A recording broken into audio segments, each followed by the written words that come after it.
Lepo pozdravljeni, sem Andreja Križan-Lipnik, po poklicu psihologinja, delam v vrtcu Rogaška Slatina, sicer pa tudi rada predavam predvsem o aktualnih temah iz psihologije, kot so pozitivna psihologija, o sreči, o naravi,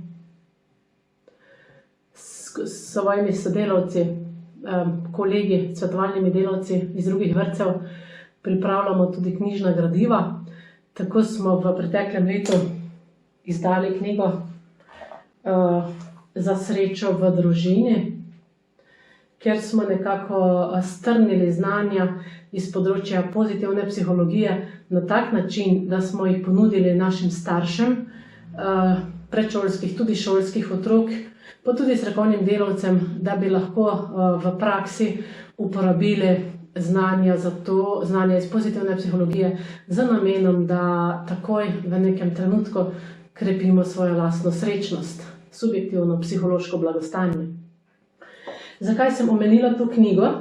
To knjigo sem omenila zaradi tega, ker sem sama, kot soavtorica in tudi sourednica te knjige, sem razmišljala, kaj naj sama predstavim bralcem kot tisti vir, za katerega sem trdno prepričana, da doprinaša k dobremu v življenju. In sem izbrala 2 poglavja, in sicer, to sta poglavja iz prakse, in sicer poglavja z naslovom Nazaj k naravi in poglavja z naslovom Rodovno posestvo, pozitivni projekt moje vsake družine. Gre za to, da si družina pridobi hektar zemlje in na hektarju zemlje začenja ustvarjati, bi si rekla, eno enkratno živo sliko, kjer naseljuje živa bitja, najprej seveda rastlinski svet, in sicer naseljuje ga tako, da precej popolni to svojo zemljo, ta svoj hektar. Naprimer, popolniš ga že z mnogimi drevesi tako, da narediš ograjo iz dreves, tudi iz grmičkov, da razmišljiš, kaj boš dal na sever, kaj boš dal na jug, da bo razmerje toplote, svetlobe primerno ostalo na posestvu in tudi za sosednja posestva primerno. Na rodovnem posestvu torej živijo različne rastline, živijo drevesa, grmički, trajnice, na posestvu je vrt, na posestvu ima svoje mesto tudi panj za čebele, tudi naj bi tam bila voda, ribnik. To je zdaj zelo okvirno povedano. Mnogo o tem konceptu rodovnih posestev je zapisano v knjigah Vladimirja Megreja. To je ruski avtor, ki je to idejo rodovnih posestev raznesel po svetu s svojimi knjigami. Kako je Vladimir napisal te knjige? Vladimir Megre je ruski podjetnik bil, podjetnik, ki je se vozil po reki Ob v daljna sibirska območja z velikimi ladjami in je tam naletel na odročno sibirsko ljudstvo. Tako da v bistvu vse bistveno, kar je v teh knjigah napisano, je sporočilo Sibircev, ki zase trdijo, da živijo že mnogo rodov izven civilizacije, vzporedno življenje našemu, in da živijo v območjih, kjer živijo, ohranjajo naravo v prvobitnem stanju. Za današnji čas so njihova razmišljanja in njihova podajanja idej in navodil, kako bi si lahko mi izboljšali življenje tukaj sredi civilizacije, če tako rečem, vedno bolj aktualna. In ko sem sama naletela na to literaturo, sem nekako v njej videla zelo veliko strokovnih in osebnih izzivov, ki jih je vredno preveriti v življenju. Posebej moram reči, da so se me kot psihologinje najprej dotaknile vse tiste besede, ki se tičejo vzgoje otrok. Sedaj vas pa vabim v drugi del, torej se že približujemo mojemu izzivu. In sicer gre za izziv, ki je zapisan v knjigi Anasta. V nadaljevanju bom povedala o ognjeni ptici vse tisto, kar sem iz knjige, ko sem šla skozi celotno knjigo, podrobno izpisala. Tega ni veliko, ampak dovolj, da se lahko orientiramo pri tem, ko ustvarjamo model, in se bomo tudi orientirali kasneje, ko bomo ta model spravljali v prakso, torej v naravo, ko bo to se začelo graditi. Moj namen je, da zberem čim več idej te ognjene ptice, te strukture, različnih podob, različnih skic, tudi modelov iz gline. To lahko delamo doma, na mizi, kjerkoli, kdorkoli, mladi, starejši, umetniki, torej po poklicu, umetniki samo po srcu, preprosto vsakdo, ki se čuti nagovorjen. Mislim pa, da je korist tega ustvarjanja lahko večplastna. Eno je, da vzamemo v roko glino, das maso lahko tudi, in začnemo ustvarjati, kar že ima samo po sebi pozitivne učinke. Drugo pa, da ustvarjamo nekaj, kar se kaže, da bo v bodoče zna biti še kako zanimivo, kajti v ta projekt ustvarjanja rodovnih posestev prihaja namreč vedno več ljudi. Tudi v Sloveniji nas je kar nekaj družin, ki ustvarjamo rodovno posestvo, da pa ne govorimo, koliko jih je v Rusiji. Postaja namreč uradna spletna stran Vladimirja Negreja, kamor se družine, ko ustvarjajo rodovno posestvo, oziroma potem tudi rodovna naselja, ko se rodovna posestva med seboj povežejo, predstavljajo.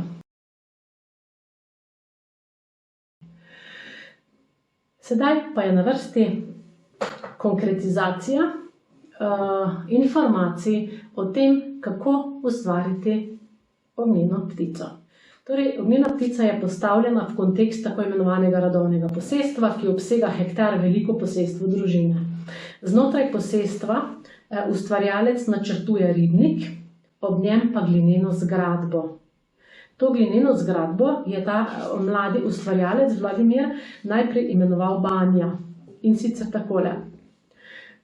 Strani ribnika bo majhen vhod v ovalni prostor s kupolo. Premer ovalnega prostora bo 2 ali 3 metre, v višino pa bo meril 2 metra in 30 centimetrov. Debelina sten bo do 1 meter. V stenah bodo cevi za odvajanje dima in vročega zraka, združene v eno cev, ki jo bo nazadnje možno zapreti s pokrovom. V ovalnem prostoru bodo lahko ob robovih ležali kamni, na sredini bo zakurjen ogenj. Potem je bilo najti nekaj dodatnega opisa namena. Takole pravi.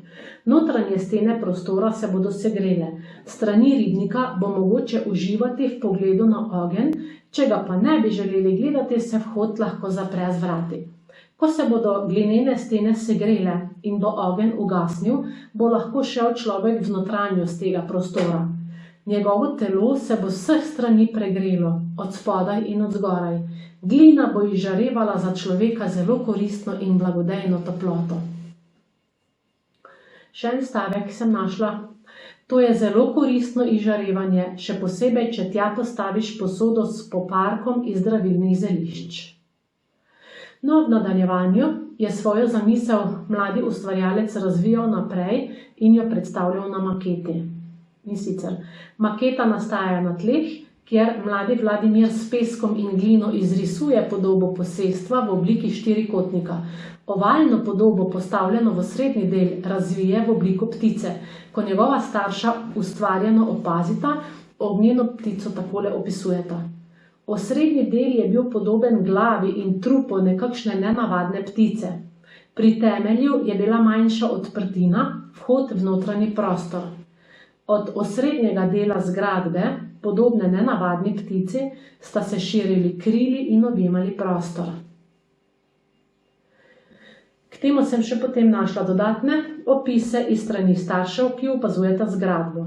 Pod enim krilom sta sedela moški in ženska na maketi. Na sredini se je igrala majhna deklica. Dan je bil oblačen, sonce je zdaj močno posijalo, zdaj pa se skrilo za oblake. Igra senc je zbujala vtis, da je ptica živa in da lahko vzleti, kakor hitro stopijo vanjo ljudje. Potem naslednji stavek: zemlja, ogenj, etri, izžarevanje in človek.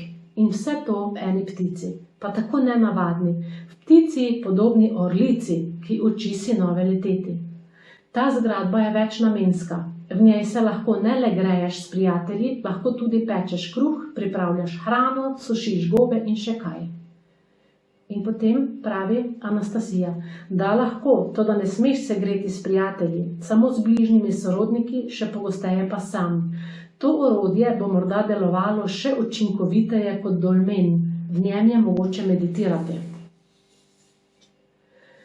Potem so bile podane še nekatere pomembne podrobnosti.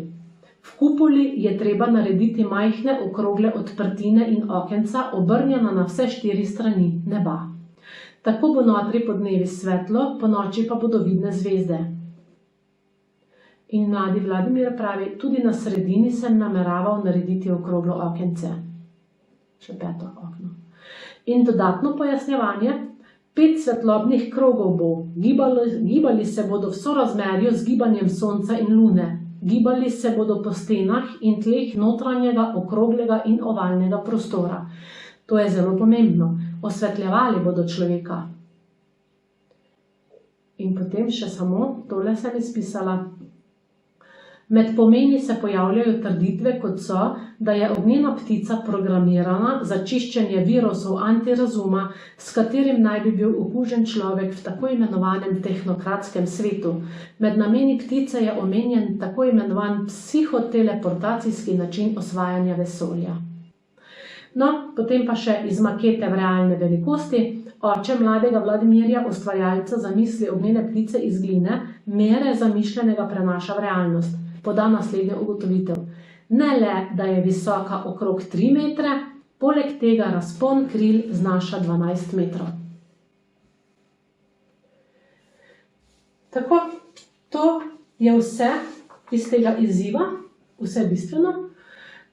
Kako vas vabim, torej kogarkoli, ki se čuti nagovorjenega, k soustvarjanju v tem izzivu, tako da na majhnem modelu naredimo makete, primere, skice, take ognjene ptice, kakršna se poraja v vaši predstavi, s tem, da je pomembno upoštevati vsa ta znana pravila, navodila, od oken do mer, premera, debeline sten, kupolasta zgradba. Torej, ko ustvarjamo maketo, model, torej potem, ko bom izbirala, bom najprej seveda pozorna na to, da so upoštevani vsa ta navodila, vsa pravila, seveda v merilu. Če se to ustvarja neka majhna maketa iz gline, bo to potem mora biti v merilu upoštevano. Tako, hvala lepa za pozornost. Vkolikor bo nastalo maketa, bo nastala kakšna slikca, skica in bi jo želeli deliti z mano, prosim, če se obrnete najprej na UTŽO, na gospo Jano, ki vam bo potem podala tudi stik z mano in se bomo povezali. Naj pa za spodbudo povem še to, da sem dobila veliko, bi rekla, energije, več energije, nekako prepričanja, da je prav, da to idejo širše delim. Takrat, ko sem v mojem okolju naletela na enega umetnika, Dušana Zavška, in ko je Dušan pogledal te zadeve, je začel izrisovati modele, svoje modele, moram reči, izrazito zanimive, take, ki se jih nikakor jaz sama ne bi mogla zamisliti, na različne načine, njemu torej take, ki so njemu blizu, risal je in skice in že delal iz gline modele in še vedno razmišlja. In ko sem videla, kako lahko ta ideja nekoga globoko potegne v delovanje, sem mislila, zakaj ne bi mogoče pa se še pojavi kdo, pa bomo imeli veliko teh modelov, pa jih bomo lahko razstavili, naredili en taki dogodek, potem, ko bo koronavirus mimo, se dobili in se v bistvu veselili ob taki preprosti, lepi umetnosti. Hvala lepa, srečno.